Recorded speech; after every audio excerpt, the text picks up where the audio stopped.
Magandang balita! Ikaw ba ay ligtas na at may buhay na walang hanggan? Oo, kailangan mong maligtas at ikaw ang tamang tao upang marinig ang mensaheng ito. Sa katunayan, ang katapusan ng buhay ng tao ay may dalawang destinasyon lamang. Walang hanggang kaparusahan sa apoy ng impyerno o buhay at kaligtasang walang hanggan kasama ang Diyos.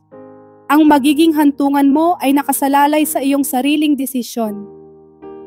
Kung pipiliin mong maligtas at magkaroon ng buhay na walang hanggan kasama ang Diyos sa langit, iisa lamang ang daan, ang pagsisisi at pananampalataya kay Hesukristo bilang Panginoon.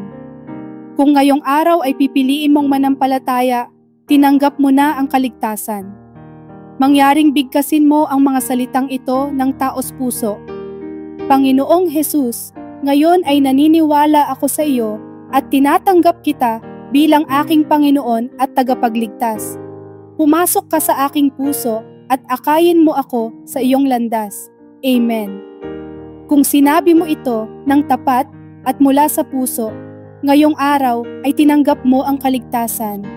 Ang Amang nasa langit ay nagagalak sa pagtanggap sa iyo at nangangahulugan ito na ang iyong pangalan ay nakasulat na sa aklat ng buhay sa langit